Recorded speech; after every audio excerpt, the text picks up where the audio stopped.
আসসালামু আলাইকুম সবাইকে, কেমন আছো সবাই? আমি কে এম জুলকার নাইন চলে আসছি আজকে তোমাদের ঢাকা সেন্ট্রাল ইউনিভার্সিটির যে জিকে ক্লাস, সেই জিকে ক্লাস নিয়ে। সো সবাই জয়েন করো তাড়াতাড়ি, আগে জয়েন করে নাও সবাই।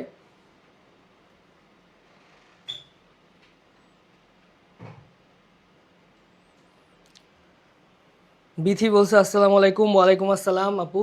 সবাই জয়েন করো আগে, আমরা 1-2 মিনিট ওয়েট করি, সবাই জয়েন করুক।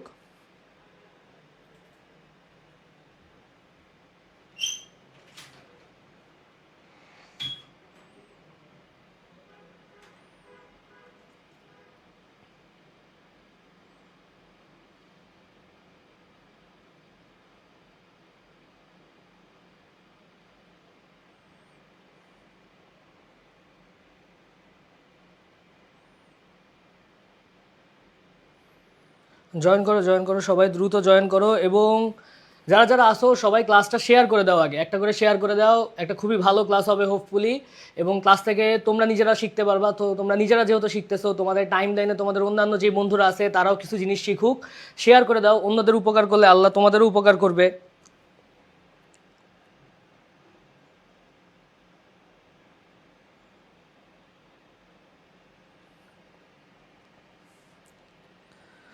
আদাব জানাইছে, আদাব। ওয়ালাইকুম আসসালাম। আমি আলহামদুলিল্লাহ ভালো আছি।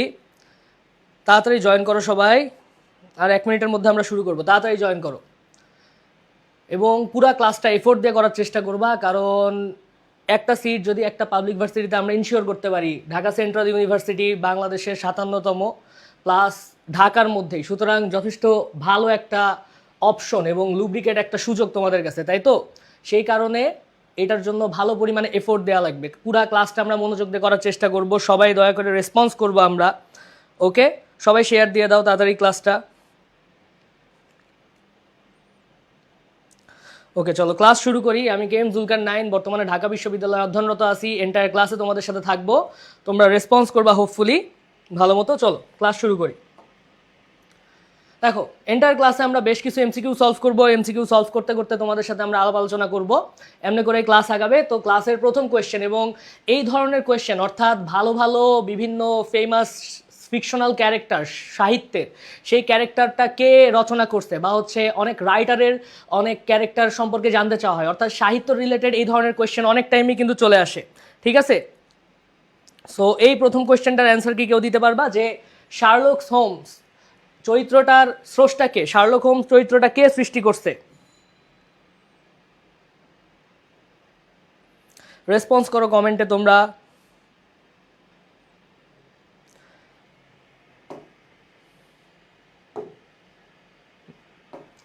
আচ্ছা, শার্লক হোমস চরিত্রটা তৈরি করছে স্যার আর্থার কোনান ডয়েল। ঠিক আছে, এই চরিত্রটা হচ্ছে তার সৃষ্টি করা, এই চরিত্রটা তার সৃষ্টি করা। এখানে অপশনে অন্যান্য যারা যারা আছে, এই প্রত্যেকটা ক্যারেক্টারও অনেক বেশি পরিমাণে ইম্পর্টেন্ট। ঠিক আছে, মানে এই প্রত্যেকটা রাইটারও অনেক বেশি পরিমাণে ইম্পর্টেন্ট। বলতো সত্যজিৎ রায়, আমাদের যে এই বাংলার সত্যজিৎ রায়, সে কোন ক্যারেক্টারটা তৈরি করছিল? তারও কিন্তু একটা ফেমাস ডিটেকটিভ ক্যারেক্টার আছে, সেটা কি?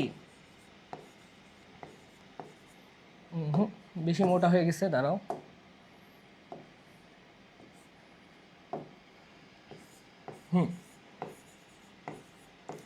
ফেলুদা। ফেলুদা ক্যারেক্টারটা সৃষ্টি করছে কে? সত্যজিৎ রায়। সত্যজিৎ রায় ফেলুদা ক্যারেক্টারটা সৃষ্টি করছে। ওকে, সত্যজিৎ রায় ফেলুদা ক্যারেক্টারটা সৃষ্টি করছে। আচ্ছা, এরপর হচ্ছে জর্জ অরওয়েল, তার দুইটা খুবই বিখ্যাত বই আছে, খুবই বিখ্যাত দুইটা বই, এবং সেই দুইটা বইয়ের নাম মনে রাখা লাগবে। একটা হচ্ছে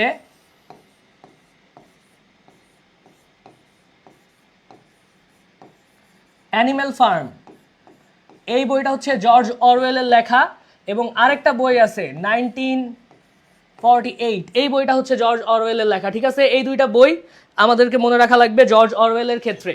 ওকে, এরপর হচ্ছে মার্ক টুয়াইন, তারও একটা খুবই বিখ্যাত বই আছে মার্ক টুয়াইনেরও, আমরা সেই বইটার নাম মনে রাখবো। সেটা হচ্ছে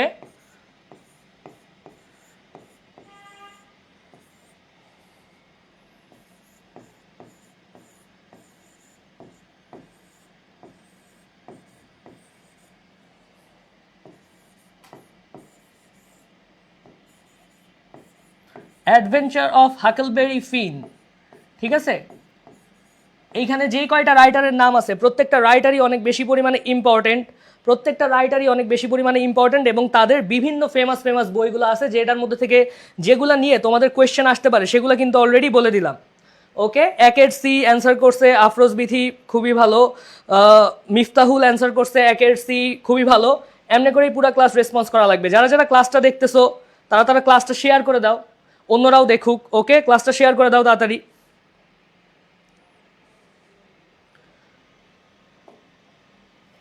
ওকে, এখন হচ্ছে দ্বিতীয় কোয়েশ্চেন, মৃত সাগর কোন দুটি দেশের মধ্যে অবস্থিত? এইটা অ্যান্সার করার একটু ট্রাই করো যে মৃত সাগর কোন দুইটা ক্লাসের মধ্যে অবস্থিত। রিন্থি বলছে আসসালামু আলাইকুম ভাইয়া। ওয়ালাইকুম আসসালাম। আচ্ছা, বলো মৃত সাগর কোন দুইটা দেশের মাঝে অবস্থিত? খুবই ইম্পর্ট্যান্ট একটা কোয়েশ্চেন। এই কোয়েশ্চেনটা অনেকবার আসছে। সো এই কোয়েশ্চেনটার অ্যান্সার দেওয়ার ট্রাই করো, এটা কোথায় অবস্থিত?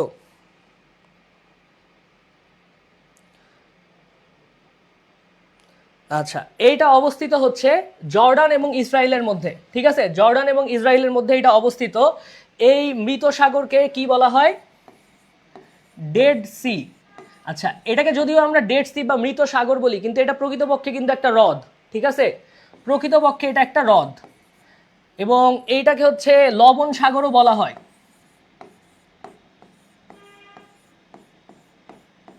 এটাকে লবণ সাগরও বলা হয়। ওকে, তো এই হচ্ছে ডেড সি রিলেটেড যে ইনফরমেশনগুলো আমরা পাইলাম। এইটাকে কেন হচ্ছে ডেড সি বলা হয়? কারণ এখানে এই হ্রদে এত পরিমাণ পানিতে লবণাক্ততা আছে যে এখানে কোনো কিছু ডুবে না। ঠিক আছে, এই কারণ হচ্ছে এটাকে ডেড সি বলা হয়। ওকে, দুয়ের বি অ্যান্সার করছে অনেকেই, মাশাল্লাহ। ওকে, থার্ড কোয়েশ্চেন, খুবই ইজি একটা কোয়েশ্চেন। বলো স্পেস এক্স এর প্রতিষ্ঠাতা কে? এটা তো সবাই পারো। বলো স্পেস এক্স এর প্রতিষ্ঠাতা কে? এটা মোটামুটি আমরা সবাই পারি, সবাই বলতেছে স্পেস এক্স এর প্রতিষ্ঠাতা হচ্ছে ইলন মাস্ক। ঠিক আছে, স্পেস এক্স এর প্রতিষ্ঠাতা ইলন মাস্ক, এটা আমরা মোটামুটি সবাই পারি। কিন্তু এখানে অন্যান্য যাদের নাম আছে এরাও কিন্তু বেশ ইম্পর্টেন্ট এক একটা ফিগার। কেন ইম্পর্টেন্ট এক একটা ফিগার? কারণ প্রথম কথা, এই যে ল্যারি পেজ মানুষটা কে? গুগলের সহ প্রতিষ্ঠাতা। ল্যারি পেজ গুগলের সহ প্রতিষ্ঠাতা। মার্ক জাকারবার্গ তো ফেসবুকের, তাকে নিয়ে বলার কিছু নাই, ফেসবুকেই লাইভ ক্লাস হচ্ছে। টিম কুক কে? বলো টিম কুক কে? টিম কুক হচ্ছে অ্যাপেলের সিইও। ঠিক আছে, সেইখানে যে কয়জন মানুষ আছে সবাই খুব বড় বড় পদে, ধনী মানুষজন। তো 3 নাম্বারটার অ্যান্সার ডি, অনেকেই পারছো। প্রেরণার প্রাপ্তি, প্রমি সরকার, মিফতাহুল, তারপর হচ্ছে খারিদা, অনেকেই পারছো। কারণ নাম ভুল উচ্চারণ করে থাকলে সরি। রাফসান আসসালামু আলাইকুম বলছে। ওয়ালাইকুম আসসালাম। ভাইয়া আই এডুকেশনে, হ্যাঁ বেশ কিছুদিন হইলো ক্লাস নিচ্ছি মাত্র, বাট পড়াচ্ছি অনেক বছর ধরে। সো তোমাদের সাথে ইনশাল্লাহ পেইড ব্যাচেও জার্নি হবে আমাদের। ফ্রি ক্লাস তো দেখতেছোই, সামনে অনেক অনেক ক্লাস পাবা আমার, এবং কমন পাবা সব ক্লাস থেকে। ওকে, এরপর দেখো টঙ্ক আন্দোলন কি? এইটা খুব একটা ইম্পর্টেন্ট কোয়েশ্চেন, এবং এই কোয়েশ্চেনটা বেশ কয়েকটা ভার্সিটিতে আসে। ঠিক আছে, সো এটা বেশ একটা ইম্পর্টেন্ট কোয়েশ্চেন। এটা অনেক টাইমে অনেকে জানে যে টঙ্ক আন্দোলন এটা কি? কেউ কি বলতে পারবা টঙ্ক আন্দোলন কিসের সাথে রিলেটেড? অ্যান্সার করার ট্রাই করো, টঙ্ক আন্দোলন কিসের সাথে রিলেটেড?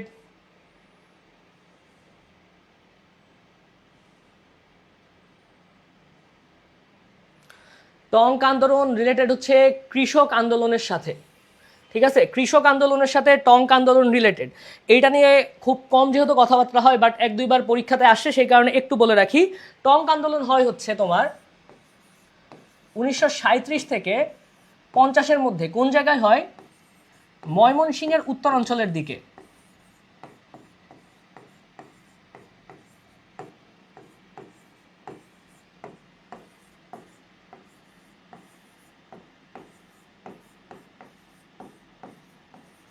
আচ্ছা, ময়মনসিংহের উত্তরাঞ্চলের দিকে যে হয়, এখানে বেসিক্যালি হয়েছিল তো কি, টঙ্ক এমন একটা সিস্টেম ছিল, এমন একটা প্রথা ছিল যেখানে বলা হইতো যে তোমার জমিতে ফসল ফলুক কি না ফলুক, প্রতি বছর একটা নির্দিষ্ট পরিমাণের ফসল তোমার জমিদারকে দেওয়া লাগবে কর হিসাবে, ঠিক আছে। তো এইটা তো যথেষ্ট পরিমাণে অন্যায় একটা নিয়ম ছিল।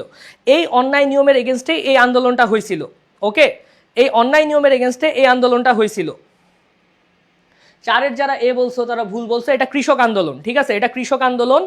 এবং এই আন্দোলনটা বেসিক্যালি করছিল হচ্ছে ময়মনসিংহের দিকে গারোরা থাকে, তোমরা তো জানোই, সেই গারো এবং হাজং এই আদিবাসীরা মূলত এই আন্দোলনটা করছিল। এবং এই আন্দোলনের নেতৃত্ব দিছিল হচ্ছে কমিউনিস্ট পার্টির যে নেতা আছে, তৎকালীন কমিউনিস্ট পার্টির নেতা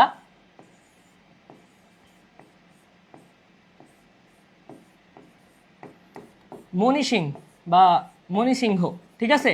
সে হচ্ছে এই আন্দোলনটার নেতৃত্ব দিছিল, পলিটিক্যালি এই আন্দোলনটার নেতৃত্ব দিছিল। এবং 46 থেকে 50-এর দিকে আন্দোলনটা সবচেয়ে তীব্রতর হয়। ওকে, টঙ্ক আন্দোলন নিয়ে আমরা বেশ কিছু ইনফরমেশন জেনে ফেললাম। আশা করি এইটা থেকে কোনো কোয়েশ্চেন হইলে তোমার কোনো ধরনের কোনো ভুল হবে না। ওকে, আমরা তাইলে পরের কোয়েশ্চেনে যাই। পরের কোয়েশ্চেন আছে, জাতিসংঘের বর্তমান মহাসচিব কোন দেশের, বলো। জাতিসংঘের বর্তমান যে মহাসচিব আছে, 5 নম্বরের অ্যান্সার, যে জাতিসংঘের বর্তমান মহাসচিব কোন দেশের।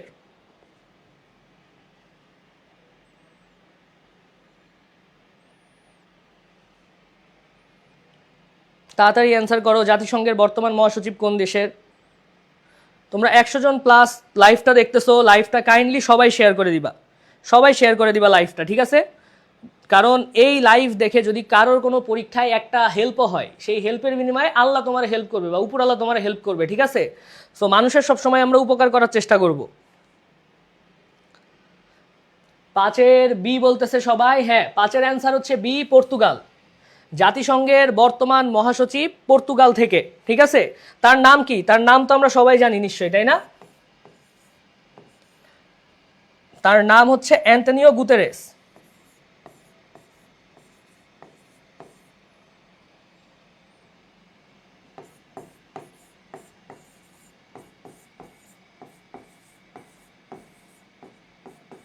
সে 2017 সাল থেকে আছে। আচ্ছা, এ বাদেও আরেকটা ইনফরমেশন যেটা হচ্ছে আমাদের জেনে রাখা উচিত, আরেকটা ইনফরমেশন যেটা আমাদের জেনে রাখা উচিত, সেটা হচ্ছে তোমার প্রথম হচ্ছে তোমার যেই মহাসচিব, প্রথম মহাসচিব, সে হচ্ছে তোমার অন্তর্বর্তী মহাসচিব ছিল। ওকে, সেই অন্তর্বর্তী মহাসচিব হচ্ছে তোমার 1945 থেকে 46 পর্যন্ত ছিল।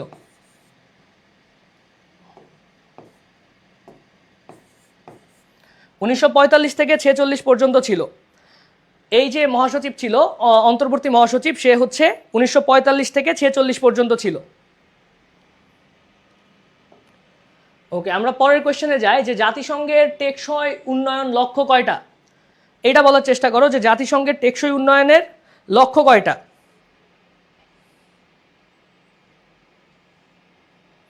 জাতিসংঘের টেকসই উন্নয়নের লক্ষ্য হচ্ছে 17টা ছিল।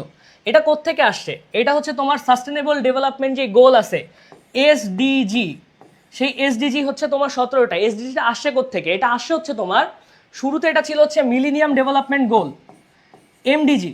এইটাকেই পরবর্তীতে জাতিসংঘ রূপান্তরিত করে, এবং রূপান্তরিত করে হচ্ছে এসডিজিতে রূপান্তর করে। এবং এসডিজির তোমার হচ্ছে সময়কাল ধরা হয়েছে 2016 থেকে 2030 পর্যন্ত। এই সময়কালের মধ্যে আমরা এই 17টা লক্ষ্যমাত্রা অর্জন করার চেষ্টা করব। ওকে, তো এইটার অ্যান্সার হচ্ছে, 6-এর অ্যান্সার হচ্ছে আমার 17টা, সি অ্যান্সার। মাশাআল্লাহ, অনেকেই অ্যান্সার দিতে পারছো। আচ্ছা, এরপরে কোন মহাদেশে সবচেয়ে বেশি সংখ্যক দেশ রয়েছে, কোন মহাদেশে সবচেয়ে বেশি দেশ আছে, এটাকে বলতে পারবা। দেখো এখানে আমরা বলি, সেটা হচ্ছে এশিয়াতে আমার কয়টা দেশ আছে, এশিয়াতে আমার দেশ আছে 44টা। দক্ষিণ আমেরিকাতে আমার দেশ সংখ্যা অনেক কম, দক্ষিণ আমেরিকাতে আমার দেশ আছে হচ্ছে 12টা। ইউরোপে আমার দেশ আছে হচ্ছে 48টা। অন দি আদার হ্যান্ড আমার আফ্রিকান রিজনে আমার দেশ আছে হচ্ছে 58টা। তাইলে এখানে হচ্ছে সবচেয়ে বেশি সংখ্যক দেশ কোথায় আছে, আমার সবচেয়ে বেশি সংখ্যক দেশ আমার যেই কন্টিনেন্টে আছে সেটা হচ্ছে আফ্রিকান কন্টিনেন্ট বা আফ্রিকা মহাদেশে। ওকে, সবচেয়ে বেশি সংখ্যক দেশ আছে হচ্ছে আমার আফ্রিকা মহাদেশে।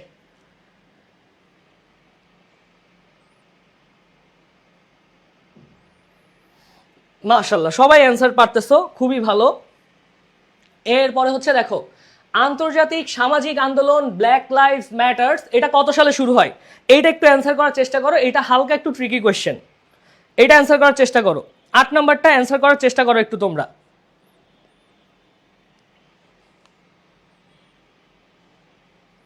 8 নাম্বারটা অ্যান্সার করার চেষ্টা করো।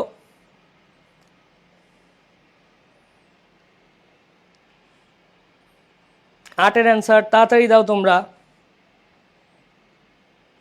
দেখো 8-এর অ্যান্সার হবে হচ্ছে তোমার 2013 সালে।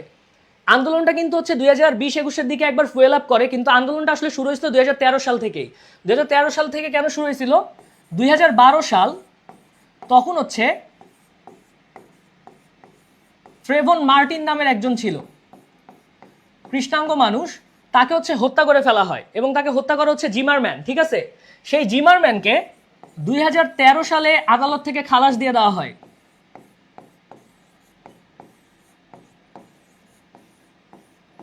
তো 2013 সালে যখন জিমারম্যানকে আদালত থেকে খালাস দিয়ে দেওয়া হয়, তখন থেকে হচ্ছে এই যে বিএলএম মুভমেন্ট, এটাকে সংক্ষেপে কি বলে? বিএলএম, ব্ল্যাক লাইভস ম্যাটার।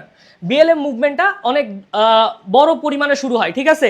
তখন থেকেই কিন্তু এটা শুরু হয়। ওকে, 9-এর অ্যান্সার অনেকে দিয়ে দিছো, ভেরি গুড। মাউরি কোন দেশের অধিবাসী? মাউরি হচ্ছে নিউজিল্যান্ডের অধিবাসী।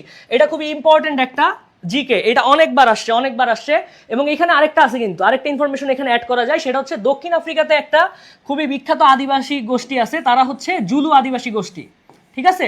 দক্ষিণ আফ্রিকাতে জুলু, এবং মাউরিরা কোন দেশের? সেটা হচ্ছে নিউজিল্যান্ডের। ওকে, এরপরে হচ্ছে জাতিসংঘের সাধারণ পরিষদের প্রথম নারী সভাপতি কে ছিলেন?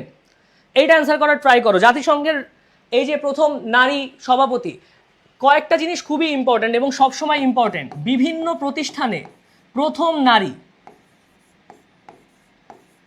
বিভিন্ন প্রতিষ্ঠানে প্রথম নারী, এগুলা যেই জায়গাতেই দেখবা ভালো মতো মুখস্থ করে রাখবা, কারণ এগুলির থেকে একটা না একটা কোয়েশ্চেন অবভিয়াসলি আসবে, ঠিক আছে?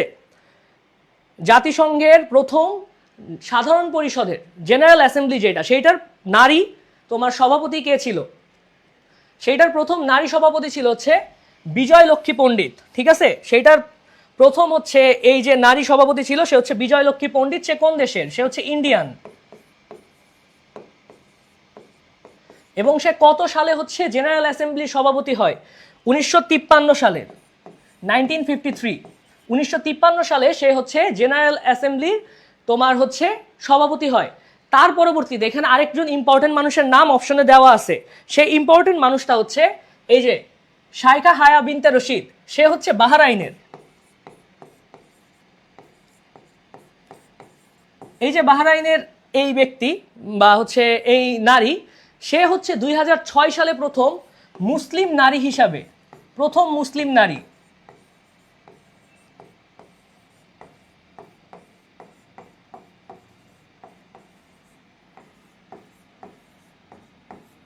প্রথম মুসলিম নারী হিসাবে সে হচ্ছে জাতিসংঘের জেনারেল অ্যাসেম্বলির বা সাধারণ পরিষদের কি হয়? সভাপতি নির্বাচিত হয়, ঠিক আছে? তাইলে এখানে আমরা প্রথম মুসলিম নারী যে, তার সম্পর্কেও জানতে পারলাম এবং একই সাথে জানতে পারলাম যে হচ্ছে প্রথম নারী কে ছিল। আচ্ছা, এরপর দেখো, দ্য ওয়েলথ অফ নেশনস গ্রন্থটির লেখককে, খুবই ইম্পর্টেন্ট। আমি যেটা বলছি যে গ্রন্থের লেখক থেকে একটা না একটা কোয়েশ্চেন তোমাদের থাকবেই। এখানে হচ্ছে 11-র অ্যান্সার অলরেডি অনেকে দিয়ে দিছো, অ্যাডাম স্মিথ, ভেরি গুড। 11-র অ্যান্সার হচ্ছে অ্যাডাম স্মিথ। অ্যাডাম স্মিথ হচ্ছে আমাদের দ্য ওয়েলথ অফ নেশনস গ্রন্থের লেখক। এইখানে অন্যান্য অনেক ইম্পর্টেন্ট ব্যক্তির নাম আছে যাদের রাইটিংগুলি আমাদের জানা লাগবে, যেমন হচ্ছে জন লক। জন লক কি লিখছে?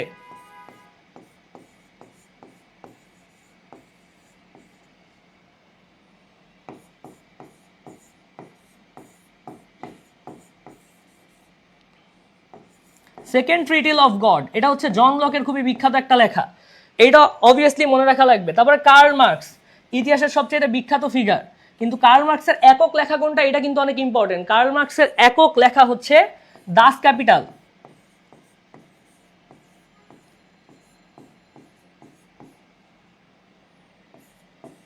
অনেক সময় যেই ভুলটা করে, কার্ল মার্কসের লেখাটা লিখতে যায়, কার্ল মার্কসের লেখা লিখতে যায় অনেকে অনেক টাইমে লিখে ফেলে হচ্ছে ওই যে the communist manifesto. Communist manifesto কিন্তু কার্ল মার্কস একা লেখে নাই। কমিউনিস্ট ম্যানিফেস্টো হচ্ছে কার্ল মার্কস এবং এঙ্গেলস একসাথে মিলে লিখছে, ঠিক আছে? সো কার্ল মার্কসের একক লেখা হিসেবে দাস ক্যাপিটাল সবসময় আসবে। এবং লাস্টলি হচ্ছে জন স্টুয়ার্ট মিল। জন স্টুয়ার্ট মিলও কিন্তু বেশ বিখ্যাত একটা লেখা লিখছে, সেটা হচ্ছে অন লিবার্টি।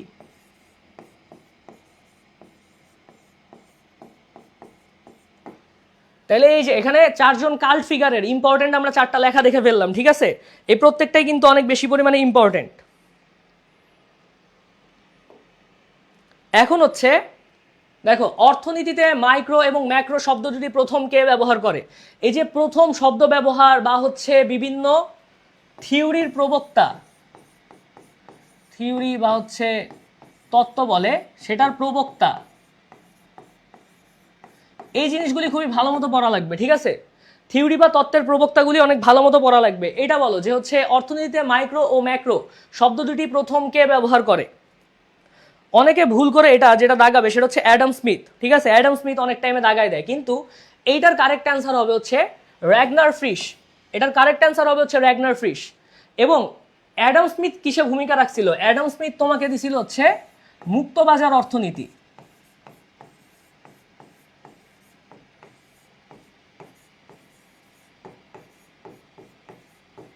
মুক্তবাজার অর্থনীতি দিছিল হচ্ছে অ্যাডাম স্মিথ।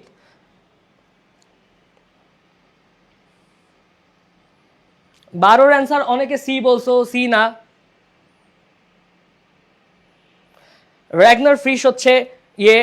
আলফ্রেড মার্শাল যেটা দিছিল, আলফ্রেড মার্শাল দিছিল হচ্ছে তোমার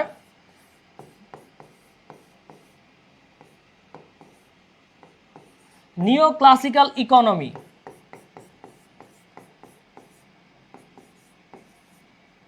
ঠিক আছে, আলফ্রেড মার্শাল দিছিল নিও ক্লাসিক্যাল ইকোনমি। আর অমর্ত্য সেনেরটাও বলে দেই যাও, অমর্ত্য সেন দিছিল হচ্ছে সোশ্যাল চয়েস থিওরি।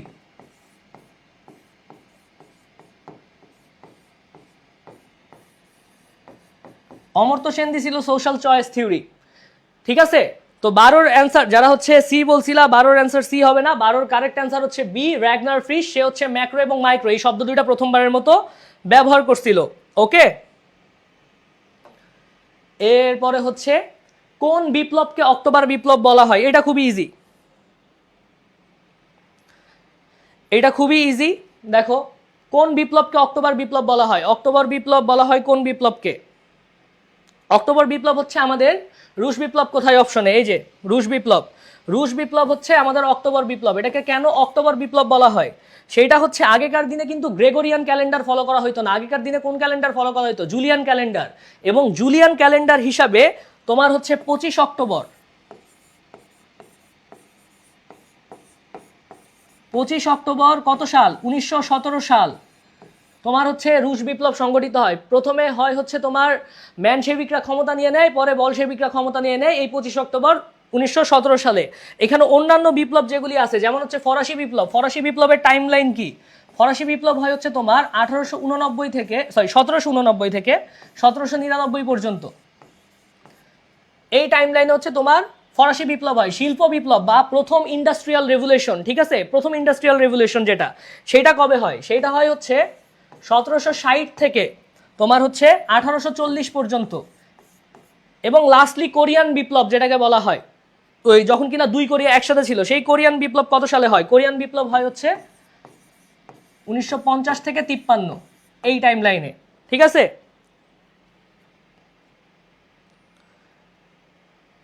অনেকে 14 অ্যান্সার অলরেডি দিয়ে দিছো, মাশাআল্লাহ। কিয়োটো প্রোটোকল কোন বিষয়ের সাথে সম্পর্কিত? কিয়োটো প্রোটোকল হচ্ছে তোমাদের পরিবেশের সাথে সম্পর্কিত। খুবই ইজি একটা কোয়েশ্চেন, খুবই ইজি একটা কোয়েশ্চেন। এবং এই প্রোটোকলটা হচ্ছে সাইন হয় কবে? এই প্রোটোকলটা সাইন হয় হচ্ছে 11 ডিসেম্বর 1997 সালে। কিন্তু কার্যকর হয় কবে? ঠিক আছে, অনেক টাইমে কোয়েশ্চেনে কার্যকর হয় কবে জিজ্ঞেস করে। কার্যকর হয় হচ্ছে তোমার 16 ফেব্রুয়ারি 2005 সালে। কার্যকর হয় 16 ফেব্রুয়ারি 2005 সালে, ঠিক আছে?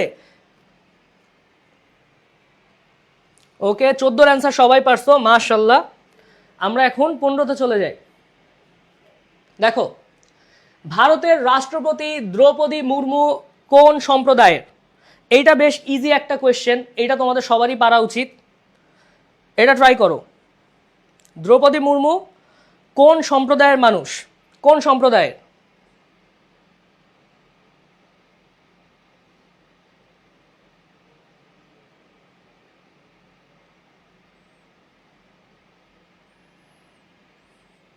আচ্ছা, তোমরা যতক্ষণে অ্যান্সার করতে ততক্ষণে আমি বলে রাখি, ভারতের এই যে রাষ্ট্রপতি দ্রৌপদী মুর্মু, সে কততম রাষ্ট্রপতি? সে হচ্ছে 15th প্রেসিডেন্ট, 15তম হচ্ছে সে রাষ্ট্রপতি। আচ্ছা, তোমাদের কমেন্টগুলি দেখি। 15D বলছে, হ্যাঁ সে হচ্ছে সাঁওতাল সম্প্রদায় থেকে এবং প্রথম আদিবাসী, ভারতীয় প্রথম আদিবাসী যে হচ্ছে প্রেসিডেন্ট হয়েছে।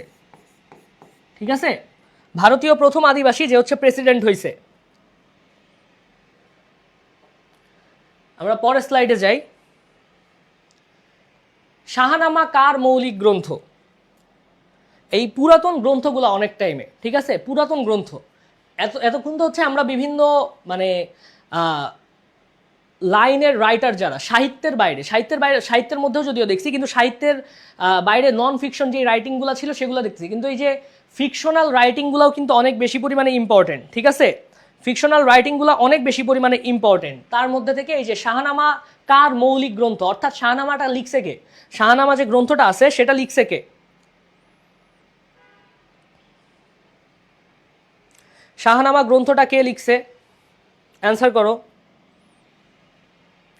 আচ্ছা, এইটা অনেক টাইমে তোমরা নাও পারতে পারো, বাট পারা উচিত। সেটা হচ্ছে ফেরদৌসি।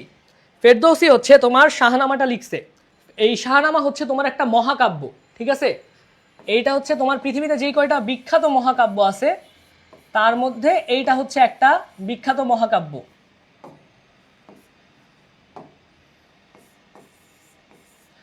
তার মধ্যে এটা বেশ বিখ্যাত একটা মহাকাব্য।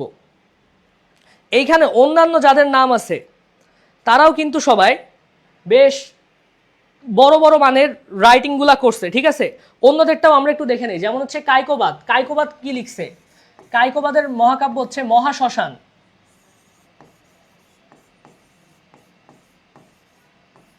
তারপর হচ্ছে ভার্জিলেটটাও অনেক ইম্পর্টেন্ট। ভার্জিলেটটা 2-3 বার হচ্ছে বিভিন্ন ভার্সিটি অ্যাডমিশনে আসছে। ঠিক আছে, ইনিড। আর লাস্টলি মধুসূদন দত্ত। এটা তো তোমরা সবাই জানো। মধুসূদন দত্ত কোনটা লিখছে?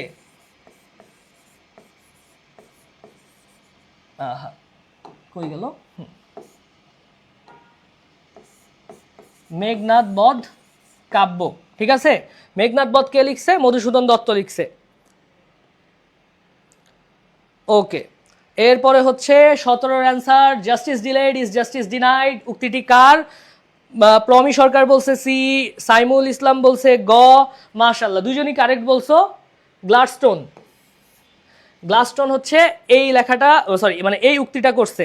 গ্লাডস্টোন হচ্ছে এই উক্তিটা করছে। আচ্ছা, গ্লাডস্টোন লোকটাকে, এটা তো একটু জানে রাখা লাগবে। এই লোকটাও কিন্তু অনেক ইম্পর্টেন্ট, কারণ হচ্ছে সে ব্রিটেনের 4বারের প্রধানমন্ত্রী, 4বার। এবং তার রাজনৈতিক ক্যারিয়ার এত সুদীর্ঘ ছিল যে তাকে কি বলা হয়? তার কিন্তু একটা উপাধি আছে, তাকে বলা হয় গ্র্যান্ড ওল্ড ম্যান। ঠিক আছে, গ্লাডস্টোনকে এই কারণে গ্র্যান্ড ওল্ড ম্যান বলা হয়। ওকে, এরপর দেখো, মানব সমাজের ইতিহাস মূলত শ্রেণী সংগ্রামের ইতিহাস। এই উক্তিটার অ্যান্সার অবভিয়াসলি সবার পারা উচিত। এইটা খুবই খুবই খুবই ইজি। এই যে 18 নম্বরে আছে, মানব সভ্যতার ইতিহাস বা মানব সমাজের ইতিহাস মূলত শ্রেণী সংগ্রামের ইতিহাস। এইটা কার? এইটা হচ্ছে কার্ল মার্কসের। ঠিক আছে, এই উক্তিটা হচ্ছে কার্ল মার্কসের। এরপর হচ্ছে এখানে অন্যান্য যারা আছে তাদের সম্পর্কে ইনফরমেশন দেই। এই যে লেনিন দেখতে পাচ্ছ, সে হচ্ছে ফার্স্ট প্রেসিডেন্ট। কিসের ফার্স্ট প্রেসিডেন্ট? ইউএসএসআর বা সোভিয়েত ইউনিয়ন যেটাকে বলে, সেইটার ফার্স্ট প্রেসিডেন্ট। আর এখানে স্ট্যালিন যে আছে সে হচ্ছে সেকেন্ড। ওকে, আর এছাড়া হচ্ছে অ্যাঙ্গেলস, তো আমি আগেই বলছি কমিউনিস্ট ম্যানিফেস্টোর হচ্ছে সহ সম্পাদক বলা যায় বা রাইটার, সহলেখক, যেটাই বলো। কমিউনিস্ট ম্যানিফেস্টো যখন হচ্ছে তোমার লিখছে, কে জানি বলে, কার্ল মার্কস লিখছে, তখন তার সাথে কো রাইটার হিসাবে, কো অথর হিসাবে অ্যাঙ্গেলস ছিল। এরপর হচ্ছে 19, জাপানের সবচেয়ে বড় দ্বীপ কোনটা বলো? আচ্ছা, এখানে আগে বলে রাখি, জাপান কয়টা দ্বীপের সমন্বয়ে গঠিত? 5টা দ্বীপ। এখানে 4টা দ্বীপেরই নাম আছে, কোন দ্বীপটার নাম নাই এখানে এটা একটু বলো, কোন দ্বীপটার নাম নাই? নাম নাই হচ্ছে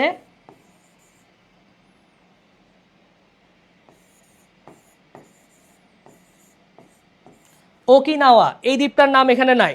আচ্ছা, এর মধ্যে হচ্ছে সবচেয়ে বড় দ্বীপ কোনটা? এই যে 5টা দ্বীপ আছে জাপানের, তার মধ্যে সবচেয়ে বড় সামিউল বলছে গ, আফরোজি বলছে আফরোজি 18 অ্যান্সার দিছে, 19-এর হচ্ছে সুমি বলছে সি, সাদিয়া আক্তার বলছে সি। হ্যাঁ এক্স্যাক্টলি, জাপানের সবচেয়ে বড় দ্বীপ হচ্ছে হনসু। জাপানের সবচেয়ে বড় দ্বীপ হচ্ছে হনসু। ওকে, ভেরি গুড, যারা যারা অ্যান্সার পারছো ভেরি গুড। এরপর হচ্ছে পৃথিবীর সর্ববৃহৎ দ্বীপ কোনটা? এইটা অ্যান্সার করো। পৃথিবীর সর্ববৃহৎ দ্বীপ কোনটা কাউন্ট করা হয়? বলো, পৃথিবীর সর্ববৃহৎ দ্বীপ কোনটা? যেটার উপরে তোমার বর্তমানে ইউএস এর প্রেসিডেন্টেরও নজর আছে, যেটা সে নিয়ে নিতে চাচ্ছে, সেই দ্বীপটাই বর্তমানে পৃথিবীর সবচেয়ে বড় দ্বীপ। হিন্টও দিয়ে দিলাম, বলে ফেলো। 20-এর বি বলছে হচ্ছে কে? সাদিয়া রিয়া। অন্যরাও অ্যান্সার দাও। আফরোজ বিধি বি। হ্যাঁ, বিশ্বের সবচাইতে বড় দ্বীপ হিসেবে কাউন্ট করা হয় গ্রিনল্যান্ডকে। এখানে কিন্তু বাকি সবগুলো মোটামুটি দ্বীপই, সবচাইতে বড় দ্বীপ হচ্ছে গ্রিনল্যান্ড। এবং সবচাইতে বড় বদ্বীপ কোনটা? আমাদের বাংলাদেশ। ঠিক আছে, এরপরে হচ্ছে কোন দুটি আরব রাষ্ট্র ক্যাম্প ডেভিড চুক্তি স্বাক্ষরের ফলশ্রুতিতে ইসরায়েলের সাথে পূর্ণ কূটনৈতিক সম্পর্ক স্থাপন করে? দেখো, আরব রাষ্ট্রগুলোর কিন্তু শুরুতে তোমার কূটনৈতিক সম্পর্ক ছিল না ইসরায়েলের সাথে, এবং আরব রাষ্ট্রগুলা ইসরায়েলকে বয়কট করে রাখছিল। ক্যাম্প ডেভিড অ্যাক্টের মাধ্যমে এই জিনিসটা হয়। তো এখানে কোন দুইটা রাষ্ট্র, কোন দুইটা রাষ্ট্র হচ্ছে তোমাদের এই যে ক্যাম্প ডেভিড চুক্তির পরবর্তীতে ইসরায়েলের সাথে পূর্ণাঙ্গ কূটনৈতিক সম্পর্ক স্থাপন করে?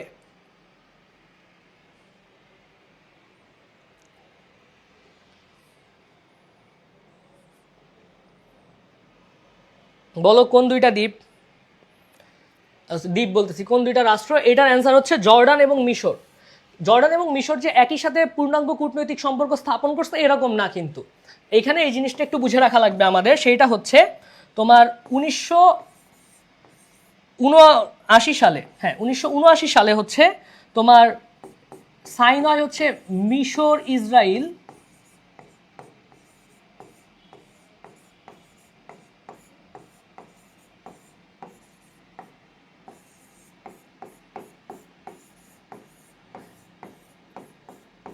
মিশর ইসরায়েল শান্তি চুক্তি। এটা হচ্ছে 1979 সালে সাইন হয়, এবং এইটার মাধ্যমে মিশর হচ্ছে পূর্ণাঙ্গ সমর্থন দেয় বা কূটনৈতিক সম্পর্ক স্থাপন করে কার সাথে? ইসরায়েলের সাথে। এবং তার বেশ কিছু বছর পরে, এটা ক্যাম্প ডেভিড চুক্তির কারণেই হয়েছে, এই কারণে ক্যাম্প ডেভিড চুক্তির কারণে বলা হয়। ফলশ্রুতিতে কি হয়েছে? পরেরটা হচ্ছে 1994 সালে তোমার হচ্ছে ওয়াদি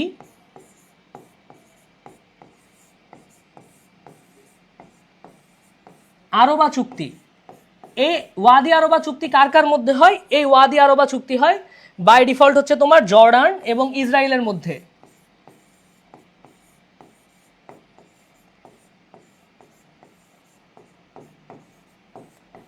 এবং এই চুক্তির মাধ্যমে কি হয়? তোমার হচ্ছে পূর্ণাঙ্গ কূটনৈতিক সম্পর্ক স্থাপন করা হয় ইসরায়েলের সাথে। তাইলে এখানে কিন্তু আমরা আরেকটা ইম্পর্টেন্ট ইনফরমেশন পাইলাম যে ইসরায়েলকে প্রথম কোন আরব দেশ পূর্ণাঙ্গ কূটনৈতিক সম্পর্ক স্থাপন করছিল ইসরায়েলের সাথে? সেটা হচ্ছে প্রথম করছিল মিশর, এবং দ্বিতীয় কে করছিল? দ্বিতীয় করছিল হচ্ছে জর্ডান। ঠিক আছে, ওকে, অনেকে এটার কারেক্ট অ্যান্সার দিছো, মাশাল্লাহ। এরপরে দেখো 22 নাম্বার আমরা চলে আসি। ফিলিস্তিনের মাতৃভূমিতে কত সালে ইসরায়েল প্রতিষ্ঠিত হয়? বলো কত সালে হচ্ছে ইসরায়েল প্রতিষ্ঠিত হয়?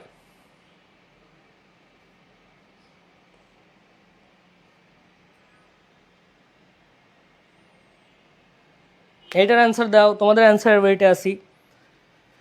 আচ্ছা, প্রতিষ্ঠিত হয় হচ্ছে 1948 সালে। অফিসিয়ালি ফিলিস্তিনের ভূমিতে ইসরায়েল প্রতিষ্ঠিত হয় 1948 সালে। ঠিক আছে, এরপরের কোয়েশ্চেন দেখো, 28 ফেব্রুয়ারি 2026, এটা খুবই সাম্প্রতিক এবং এটার থেকে কোয়েশ্চেন, এই টাইপের কোয়েশ্চেনগুলো আসার চান্স অনেক বেশি। 3 স্টার 4 স্টার যেই কয় স্টার দেওয়ার ইচ্ছা দিয়ে নাও। সেটা হচ্ছে 28 ফেব্রুয়ারি 2026 সালে যুক্তরাষ্ট্র ইরানে কি নামে সামরিক অভিযান শুরু করে? বলো, কি নামে হচ্ছে সামরিক অভিযান শুরু করে 28 ফেব্রুয়ারি 2026? এই যে রিসেন্টলি ইরানের উপরে যে আক্রমণ চালাইলো, 22 এ বলছে সবাই, 23 হচ্ছে, 23 সি বলছে প্রমি সরকার, না 23 ভুল, 23 সি না। আচ্ছা, এখানে একটু বানান ভুল আছে, ঠিক করে দিলাম। 23 সি না, 23 সি না, 23 তোমরা যারা সি বলতেছো সেটা ভুল। Operation epic Fury. ইউএসএ এবং ইরান, ইউএসএ ইরানের উপরে যে আক্রমণটা করে 28 ফেব্রুয়ারি তারিখে, সেইখানে হচ্ছে অফিসিয়াল নাম ছিল অপারেশন এপিক ফিউরি। ঠিক আছে, 23-এর অ্যান্সার ডি হবে, অপারেশন এপিক ফিউরি। এটা ভুলা যাবে না কিন্তু। ইউএসএ যে আক্রমণ রিসেন্টলি ইরানের উপরে করলো সেইটাতে হচ্ছে নাম ছিল অপারেশন এপিক ফিউরি। ওকে, 23-এর ডি হবে, 23-এর ডি অ্যান্সার, 23-এর কারেক্ট অ্যান্সার ডি। এরপরে হচ্ছে 28 ফেব্রুয়ারি 2026 সালে ইসরায়েলও আবার ইরানের উপরে আক্রমণ চালায়, তাই তো? ইসরায়েলও আবার ইরানের উপর আক্রমণ চালাইছিল। বেসিক্যালি তো ইউএসএ এবং ইসরায়েল একসাথে আক্রমণটা চালাইছিল। সো ইসরায়েলের তরফ থেকে যে আক্রমণ চালানো হয় সেইখানে হচ্ছে ইসরায়েলের অপারেশনের নাম কি ছিল? অপশন এ হচ্ছে অপারেশন ওয়ার্ম, তারপর হচ্ছে রোরিং লায়ন, রাইজিং লায়ন, বালাক, কোনটা ছিল? 28 ফেব্রুয়ারি 2026 ইসরায়েল ইরানে কি নামে সামরিক অভিযান চালাইছে? আচ্ছা, এইটার অ্যান্সার হবে হচ্ছে তোমার অপারেশন রোরিং লায়ন। ঠিক আছে, ভুল করা যাবে না। এইটা হচ্ছে তোমার অপারেশন এপিক ফিউরির সমান্তরালে চলছিল, সমান্তরালে এই অপারেশনটা চলছিল। এবং এইটার উদ্দেশ্য কি ছিল? এইটার মূল উদ্দেশ্য ছিল হচ্ছে ইরানের যেই নিউক্লিয়ার এনরিচমেন্ট প্রজেক্ট আছে সেগুলোকে ধ্বংস করা, এবং এইখানে হচ্ছে বাংকার ব্লাস্টার ইউজ করা হয়েছিল।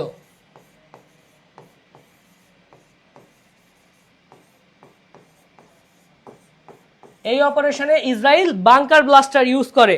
ঠিক আছে, এই ইনফরমেশনগুলি মনে রাখা লাগবে কিন্তু। এরপর হচ্ছে বৈশ্বিক অস্ত্র ক্রয়ে শীর্ষ দেশ কোনটি? মানে সবচেয়ে বেশি পরিমাণে অস্ত্র কিনে কে? 25-এর অ্যান্সারে যাই আমরা, 25-এর অ্যান্সার দাও। সবচাইতে বেশি অস্ত্র কিনে কোন দেশ? সবচাইতে বেশি বিক্রি করে কে? এটা তো আমরা সবাই জানি, তাই না? সবচাইতে বেশি বিক্রি করে কিন্তু ইউএসএ, সবচাইতে বেশি বিক্রি করে হচ্ছে ইউএসএ। ইউএসএ এর বিক্রির রেট সবচাইতে বেশি, এটা আমরা সবাই জানি মোটামুটি। তো ইউএসএ যদি সবচাইতে বেশি বিক্রি করে, সবচাইতে বেশি কিনে কে বলো?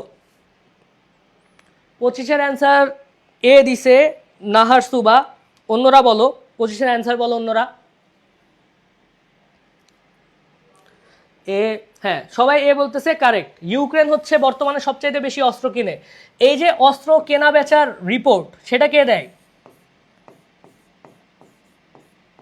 সিপ্রি নামের একটা প্রতিষ্ঠান আছে, তারা হচ্ছে অস্ত্র কেনা বেচার যেই আপডেট, মানে সামরিক যত অফিসিয়াল আপডেট ঘাটে রিপোর্ট পেশ করা, সেটা হচ্ছে সিপ্রি কর্তৃক করা হয়।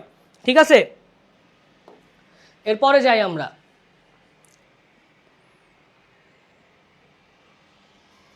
দুই সালের বৈশ্বিক সন্ত্রাস সূচকের শীর্ষ দেশ কোনটা? বলো, সন্ত্রাসের শীর্ষ দেশ কে ছিল? এটা কিন্তু খুবই ইম্পর্টেন্ট। এই যে সাম্প্রতিক যে রিপোর্টগুলো আছে,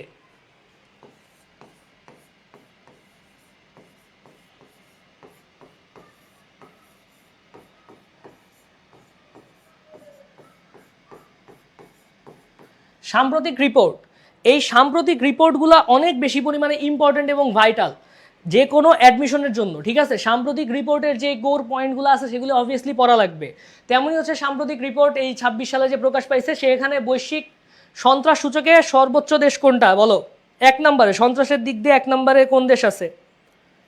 26-এর সি বলতেছে সিরিয়া, বলতেছে সনলি তাবাসুম, তারপরে প্রমি সরকার, না 26-এর সি না, সিরিয়া না। 26-এর বি বলতেছে সুভা, না এটাও ভুল। 26-এর কারেক্ট অ্যান্সার, আচ্ছা বি, বিতে পাকিস্তান, হ্যাঁ বি কারেক্ট অ্যান্সার, পাকিস্তান হচ্ছে কারেক্ট অ্যান্সার। তোমার হচ্ছে সবচাইতে শীর্ষে আছে হচ্ছে কে? পাকিস্তান। ওকে, শীর্ষে আছে হচ্ছে তোমার পাকিস্তান।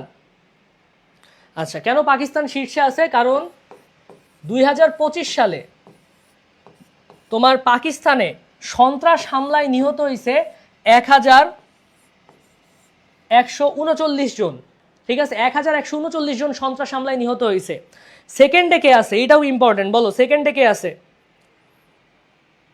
বলো বলো, সেকেন্ডে কে আছে? সেকেন্ডে আছে হচ্ছে তোমার এই অপশনেই থাকা এই যে বুরকিনো ফাসো, তারা হচ্ছে দ্বিতীয়।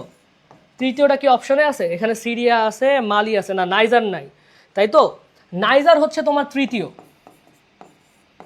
নাইজার নামের একটা রাষ্ট্র আছে, সন্ত্রাসের দিক দিয়ে তারা হচ্ছে তোমার তৃতীয়, আর এই অপশনে থাকা মালি হচ্ছে চতুর্থ। ঠিক আছে, তাহলে 1 থেকে 4 সবগুলি আমরা জেনে ফেললাম। 1 থেকে 4 সবগুলি কিন্তু আমরা জেনে ফেলছি। সো হোপফুলি প্রথম, দ্বিতীয়, তৃতীয় কোনোটা আসলেই আমরা ভুল করব না। ওকে,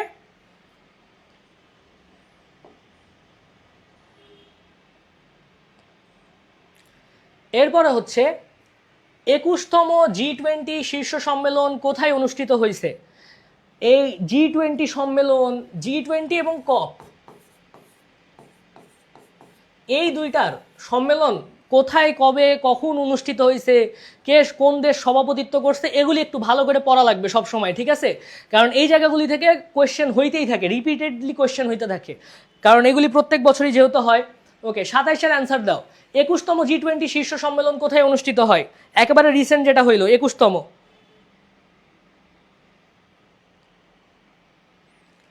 21তমটা কোথায় হয়েছে?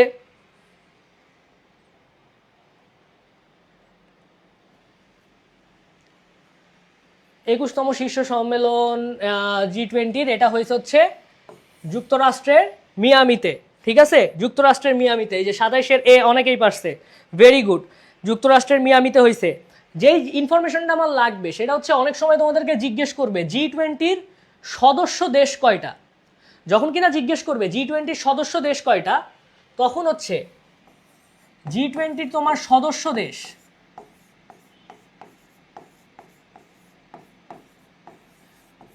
সদস্য দেশ হচ্ছে তোমার 19টা, এবং G20-তে 2টা তোমার হচ্ছে অঞ্চল বা ইউনিয়ন যুক্ত আছে। ঠিক আছে, কয়টা ইউনিয়ন আছে? 2টা।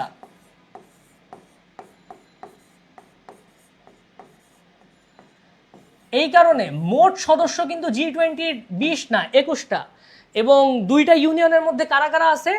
একটা হচ্ছে ইউরোপীয় ইউনিয়ন, আরেকটা হচ্ছে আফ্রিকান ইউনিয়ন। ঠিক আছে, এই 2টা ইউনিয়ন আছে G20-র মধ্যে। ওকে, G20 নিয়ে বেসিক একেবারে ক্লিয়ার হয়ে গেছে। আচ্ছা, এরপর আমরা 28-এ যাই। 2026 সালের 5 মার্চ নেপালে অনুষ্ঠিত সাধারণ নির্বাচনে কোন দলটি বিজয় হয়েছে? এই যে নেপালে যে একটা বিপ্লব ঘটলো, বিপ্লব ঘটার পরবর্তীতে এখন ওইখানে একটা নির্বাচন হয়েছে, তাই না? সেই নির্বাচনে কারা জিতছে? 28-এর অ্যান্সার দাও। আচ্ছা, এখানে হবে লেখা আছে, এটা হচ্ছে হয়েছে। আচ্ছা, এরপরে হচ্ছে কই জানিছিলাম, 28-এর অ্যান্সার দাও। 28-এর অ্যান্সার নেপালি কংগ্রেস দিছে, না নেপালি কংগ্রেস না। 28-এর অ্যান্সার নেপালি কংগ্রেস না। নির্বাচনে জিতছে হচ্ছে রাষ্ট্রীয় স্বতন্ত্র পার্টি।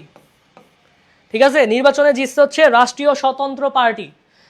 এইটা হচ্ছে তোমার জেনজিদের যে পলিটিক্যাল পার্টি ছিল, বিপ্লব হওয়ার অভ্যুত্থান হওয়ার 2 বছর আগে যেই পলিটিক্যাল পার্টি খোলা হয়েছিল, সেই পলিটিক্যাল পার্টি নির্বাচনে জয়লাভ করছে। পার্টিটার নাম হচ্ছে রাষ্ট্রীয় স্বতন্ত্র পার্টি, ভুলা যাবে না এই নাম। এইটা এবার পরীক্ষায় একবার না একবার ফেস করবা। আচ্ছা, এরপরে দেখো, নেপালের বর্তমান মানে একেবারে রিসেন্ট যে প্রধানমন্ত্রী হইল তার নাম কি? এটা তো তোমরা সারাদিন নিশ্চয়ই ফেসবুক চালাও, সারাদিন না চালালেও কোনো না কোনো টাইমে চালাও। তখন হচ্ছে এই বর্তমান প্রেসিডেন্ট বলতেছি, প্রধানমন্ত্রী, নেপালের প্রধানমন্ত্রীর সিগমা রিল এডিট এটা দেখতেই পাইছো। সো বলো, এই যে নেপালের বর্তমান বা নতুন প্রধানমন্ত্রী তার নাম কি?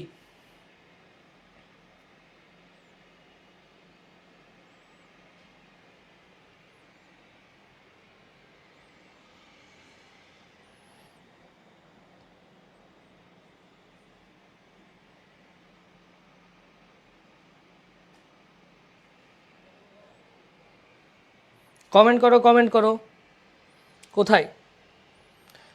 29-এর বি, বালেন্দ্র সাহা। হ্যাঁ, বালেন্দ্র সাহা হচ্ছে তার নাম। তাকে কিন্তু আবার অনেক জায়গাতে উচ্চারণে বালেন শাহও দেওয়া হয়, ঠিক আছে। যদি অপশনে ভুলক্রমে একসাথে দুইটা থাকে তখন বালেন্দ্র শাহী দাগাবা, আর অপশনে যদি বালেন্দ্র শাহ না থাকে তখন যদি শুধু বালেন শাহ থাকে তাহলে বালেন শাহ দাগাবা, ঠিক আছে। 29-এর অ্যান্সার হচ্ছে বি। Very good. আচ্ছা, এর আগেই হচ্ছে এই যে কেপি শর্মা ওলি, এই মানুষটা ক্ষমতায় ছিল, তার তো ক্ষমতা চলে গেল। ওকে, এরপরে হচ্ছে আমরা কততে আছি? 30-এ। 2026 সালে বিশ্ব সুখ প্রতিবেদনে বাংলাদেশের অবস্থান কোথায়? এতক্ষণ আমরা ইন্টারন্যাশনালে ঘোরাফেরা করলাম, এবার একটু বাংলাদেশের রিপোর্টে আসি আমরা, ঠিক আছে। বাংলাদেশের রিপোর্টে আসি, আসো। সেটা হচ্ছে বিশ্ব সুখ প্রতিবেদনে বাংলাদেশের অবস্থান কততম? বলো, একেবারে রিসেন্ট যেটাতে আসছে 26 সালে যেই প্রতিবেদন প্রকাশ পাইছে সেটাতে বাংলাদেশের অবস্থান কততম?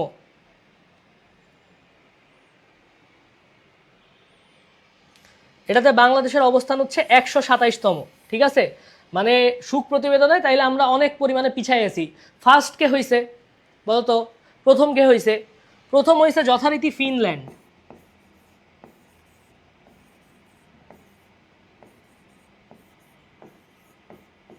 ফিনল্যান্ড হচ্ছে প্রথম হয়েছে।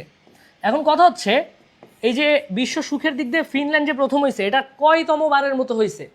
এই কোয়েশ্চেনটা এবার ইম্পর্টেন্ট, যে কয়তম বারের মতো ফিনল্যান্ড এবার প্রথম হয়েছে? কে বলতে পারবা যে ফিনল্যান্ড কততম বারের মতো প্রথম হয়েছে? কততম বারের মতো? টানা নবমবার, মানে টানা 9 বছর ধরে বিশ্ব হ্যাপিনেস ইন্ডেক্সে ফিনল্যান্ড টানা 9 বছর ধরে প্রথম অবস্থানেই আছে, ঠিক আছে। ওকে, আমরা পরের স্লাইডে যাই। কোয়েশ্চেন দেখো, বাংলাদেশ ব্যাংকের 14তম গভর্নরকে? একেবারে রিসেন্টলি বাংলাদেশের গভর্নর চেঞ্জ হইল, তাই তো? এই যে 14তম গভর্নর, সে কে? বলো, বাংলাদেশের 14তম গভর্নর কে?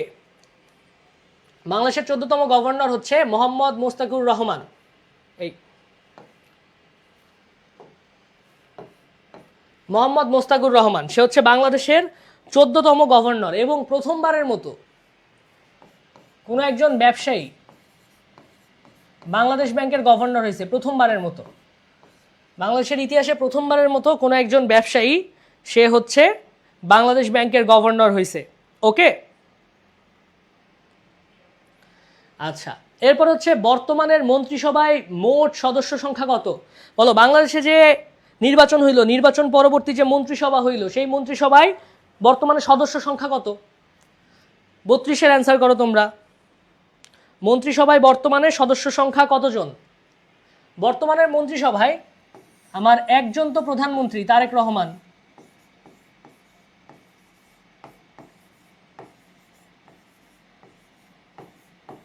তারপরে হচ্ছে আমার 25 জন আছে পূর্ণাঙ্গ মন্ত্রী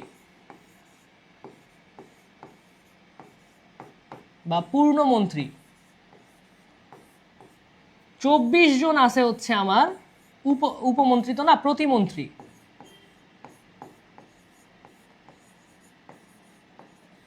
আর বাংলাদেশের এইবারের মন্ত্রিসভায় এখন পর্যন্ত কোনো উপমন্ত্রী নাই, ঠিক আছে, কোনো উপমন্ত্রী নাই। তাইলে এই 1, 25, 24 টোটাল আমরা কয়টা মন্ত্রী পাইলাম?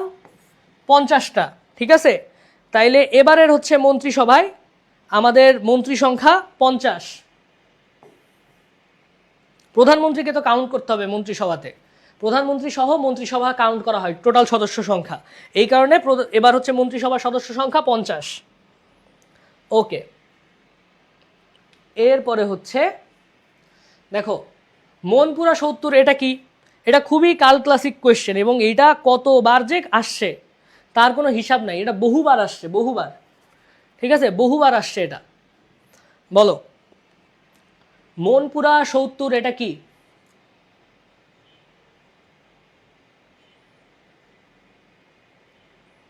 দেখি তোমাদের কমেন্ট। মনপুরা 70,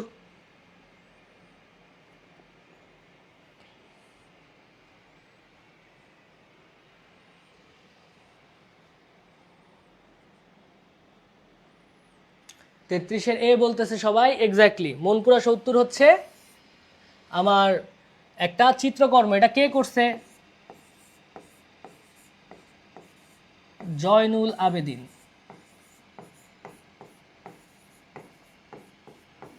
ঠিক আছে, এবং এইটা হচ্ছে তোমার 70-এর যে ঘূর্ণিঝড় হইল,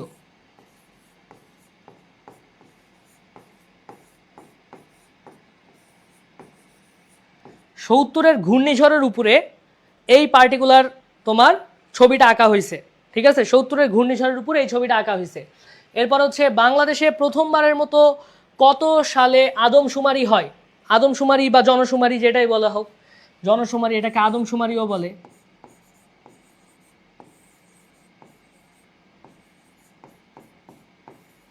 ঠিক আছে, কত সালে প্রথমবারের মতো হয়? 34-এর অ্যান্সার বি দিতেছ কেন? 34-এর অ্যান্সার তো সি হবে, সি। 34-এর অ্যান্সার সি, 1974 সালে প্রথমবারের মতো হয়। এরপরে 81, 91 এমনি করে সিকোয়েন্স মেনটেন করার চেষ্টা করা হয়েছে। ঠিক আছে, প্রথমবারের মতো হয় হচ্ছে 1974 সালে, যেহেতু যুদ্ধের পরপরই প্রথমবার করা সম্ভব ছিল না, তাই না? সো এই কারণে কিছুটা টাইম লাগছে। এরপরে 25 ফেব্রুয়ারি 2026 কোন দেশ বিশ্ব স্বাস্থ্য সংস্থা থেকে সদস্য পদ ত্যাগ করে? বলো, এটার অ্যান্সার দাও, এটা খুবই ইম্পর্টেন্ট। এইটার থেকে এবার একটা না একটা কোয়েশ্চেন আসবেই।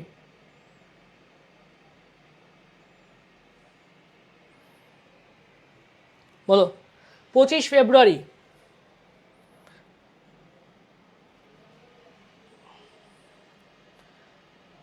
25 ফেব্রুয়ারি কে বের হয়ে যায়? কে বের হয়ে যায়? অনেকে এখানে আবেগের বশে যুক্তরাষ্ট্র দাগায় ফেলবে। ঠিক আছে, অনেকে আবেগের বশে যুক্তরাষ্ট্র দাগায় ফেলবে, কিন্তু 35-এর অ্যান্সার হচ্ছে আমার C, Argentina. Very good. USA কবে বের হয়ে যায়? বলো, ইউএসএ বের হয়ে যায় হচ্ছে 22 জানুয়ারি। 22 জানুয়ারি 2026 ইউএসএ বের হয়ে যায়। ঠিক আছে, ভেরি গুড। এরপরে হচ্ছে জুলাই গণ অভ্যুত্থান সুরক্ষা ও দায় নির্ধারণ অধ্যাদেশ 2026 জারি করা হয় কবে? বলো, এই অধ্যাদেশটা কবে জারি করা হয়? এইটাও খুবই ইম্পর্টেন্ট এবং খুবই ভালো কথা।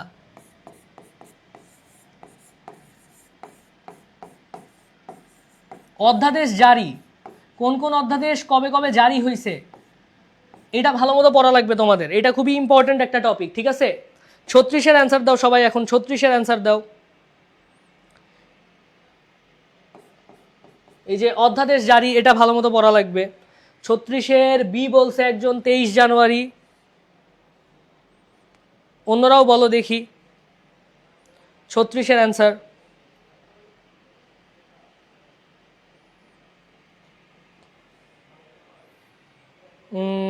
36-এর অ্যান্সার বি বলছে, বি বলতেছে কেন? 36-এর অ্যান্সার কেন বি হবে? 36-এর অ্যান্সার হবে হচ্ছে আমার সি, 25 জানুয়ারি 2026। এই দিন হচ্ছে তোমার এই যে জুলাই অভ্যুত্থানের সুরক্ষা ও দায় নির্ধারণ অধ্যাদেশ, এটা হচ্ছে জারি করা হয়। ঠিক আছে, 36-এর অ্যান্সার হবে হচ্ছে তোমার সি, 25 জানুয়ারি। এরপরে হচ্ছে 6 ফেব্রুয়ারি 2026 প্রথম অর্থনৈতিক অংশীদারিত্ব চুক্তি স্বাক্ষর করে বাংলাদেশ কার সাথে? বলো, কার সাথে বাংলাদেশ প্রথমবারের মতো ইপিএ সাইন করে? প্রথমবারের মতো ইপিএ সাইন করে বাংলাদেশ কার সাথে?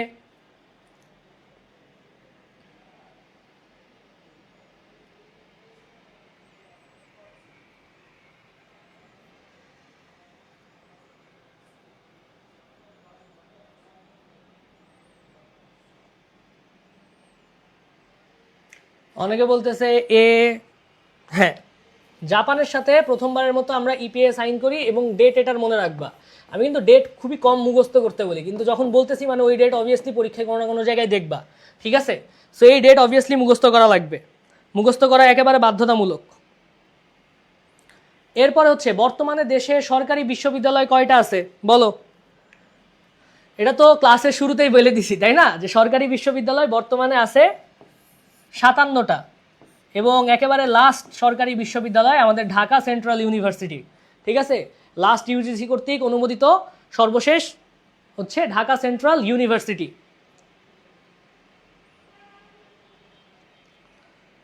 38A, হ্যাঁ 38A ঠিক আছে। 38D বলতেছো যারা, ডি না, 38D, আচ্ছা 38D, হ্যাঁ 38A না, 37D, 38A, আর উল্টা বলছি, 37A, 38D। ঠিক আছে, ওকে। এরপরে আমরা একেবারে লাস্ট স্লাইডের কাছাকাছি চলে আসছি। আমরা বাংলাদেশে থাকতে থাকতেই শেষ করবো, ঠিক আছে? যদিও শুরুতে অনেকগুলি ইন্টারন্যাশনাল জিনিসপত্র পড়াইছি এবং ওগুলির মধ্যে থেকে অবভিয়াসলি কোয়েশ্চেন আসবে তোমাদের। সেখানে হচ্ছে কোন সংসদীয় আসনে, যেহেতু একেবারে রিসেন্টলি নির্বাচন হইল, নির্বাচনের সংখ্যা তত্ত্ব, অর্থাৎ বিভিন্ন সংখ্যার মানে নির্বাচনের যে বিভিন্ন প্রশ্ন আছে এই ধরনের থেকে কোয়েশ্চেন আসার সম্ভাবনা অনেক বেশি আছে, ঠিক আছে? অনেক বেশি আছে। তো সেই কারণে এইটা অ্যান্সার করা মানে এই ধরনের কোয়েশ্চেনগুলি পারা লাগবে। তাহলে এখন বলো যে হচ্ছে এই যে কোন সংসদীয় আসনে ভোটারের সংখ্যা সবচেয়ে বেশি ছিল, এটা হচ্ছে এইবারের নির্বাচন অনুযায়ী কিন্তু, ঠিক আছে? এই যে লাস্ট নির্বাচন হইল 39, সি বলতেছে ঢাকা 19, না ঢাকা দেখেই যে ঢাকাতে সবচেয়ে বেশি মানুষ থাকবে এরকম হবে না, এটা তো অবভিয়াসলি হবে না। তারপর হচ্ছে 39, একজন বি বলছে গাজীপুর 1, না গাজীপুর 1 না, কারেক্ট অ্যান্সার এটা গাজীপুর 1 না, এইটার হচ্ছে তোমার কারেক্ট অ্যান্সার হবে গাজীপুর 2, সবচেয়ে বেশি ভোটার।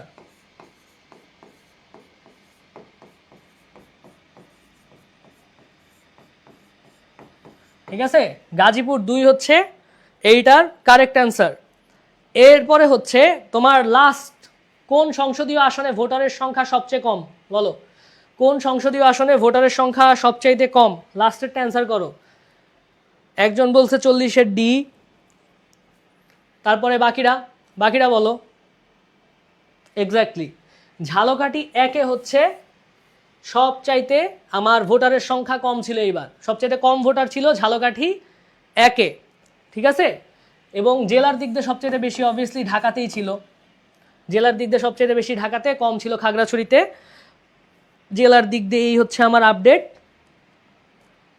ওকে, সবাই মোটামুটি অ্যান্সার করছো। পিডিএফ হচ্ছে ভাইয়া এই পেজেই দিয়ে দেওয়া হবে তোমাদেরকে, পিডিএফ সবাইকেই দিয়ে দেওয়া হবে। ওকে, এই ছিল মোটামুটি আজকের ক্লাস আমাদের। তোমরা চাইলে অবভিয়াসলি হচ্ছে আমাদের এই যে ডিসিউর যে কোর্স আছে মাত্র 199 টাকায়, এই কোর্সটাতে এনরোল করতে পারো। এই কোর্সে একেবারে কম্প্যাক্ট ক্লাসে বাংলার 8টা, ইংলিশের 8টা এবং জিকের 8টা, মৌলিক জিকে সহ আমরা কভার করে দিব এন্টায়ার যে তোমাদের ঢাকা সেন্ট্রাল ইউনিভার্সিটির প্রিপারেশন নেওয়ার জন্য, ঠিক আছে? একেবারে যে কোনো ধরনের সুযোগ সুবিধা তোমরা সব পাবা। এই নাম্বারে কন্ট্যাক্ট করতে পারো ভর্তির জন্য, বা এখানেও ডিটেলস দেওয়া আছে, তোমাদের কমেন্টেও এখানে দিয়ে দেওয়া হয়েছে, ঠিক আছে? এছাড়া যদি হচ্ছে তোমরা সেকেন্ড টাইম ব্যাচে এনরোল করো, সেকেন্ড টাইম অপটিমিস্টিক ব্যাচে, তাহলে হচ্ছে ডিসিউ কোর্স একেবারে ফ্রি পেয়ে যাবা। এবং আজকে হচ্ছে তোমাদের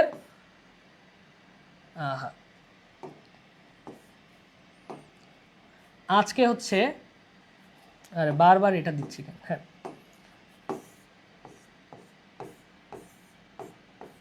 7:15 PM, অর্থাৎ সন্ধ্যা 7:15-তে সেকেন্ড টাইম অপটিমিস্টিক ব্যাচের আমাদের আছে, ওরিয়েন্টেশন ক্লাস আছে, সেটা তো অবভিয়াসলি সবাই জয়েন করবা এবং জয়েন করার মাধ্যমে দেখবা বিস্তারিত ওখানে আলোচনা হবে। এখানে সালাম জানাইছে অনেকে।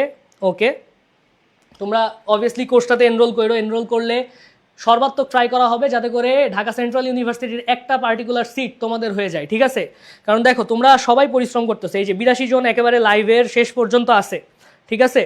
একেবারে শেষ পর্যন্ত আছে। এক্সাম ব্যাচে এক্সামের ব্যবস্থা করা হবে, স্পেশাল 6টা ম্যারাথন ক্লাস থাকবে, ঠিক আছে? তো এই যে লাইভের একেবারে শেষ পর্যন্ত 80+ মানুষ দেখতেছো, তোমরা পরিশ্রম করতেছো, ঠিক আছে? সো এই যে পরিশ্রম করতেছি, পরিশ্রমের বিনিময়ে কিছু একটা অবভিয়াসলি তোমরাও পাইতে চাও, আমরাও তোমাদেরকে দিতে চাই। কারণ এই যে এতক্ষণ দাঁড়ায় তোমাদেরকে লেকচার দিচ্ছি, যখন তোমরা কোনো একটা জায়গায় চান্স পাবা, সেই চান্স পাওয়াটা আমাদের হ্যাপিনেস হিসাবে কাজ করবে, ঠিক আছে? তো তোমরা যারা এফোর্ট দিচ্ছ আর একটু এফোর্ট দাও, কোর্সগুলোতে এনরোল করো, ফ্রি ক্লাসগুলোও করো, এবং তাইলেই হোপফুলি একটা পার্টিকুলার সিট তোমাদের হয়ে যাবে। কারণ পাবলিকে একটা সিট হওয়া মানে কিন্তু ব্যাপক অ্যাডভান্টেজ পাওয়া, অ্যাটলিস্ট মানে সব কিছু বাদ দিলেও আগামী 4 বছর 5 বছরের ইকোনমিক বার্ডেন অনেক কমে যায়, অর্থনৈতিক যে চাপ সেটা অনেক পরিমাণে কমে যায় বাংলাদেশের যে প্রেক্ষাপট, সেই প্রেক্ষাপটে। সেই কারণে তোমরা সবাই যারা চেষ্টা করতেছো তাদের জন্য আমার দোয়া। আজকের ক্লাস এই পর্যন্তই আমরা রাখবো।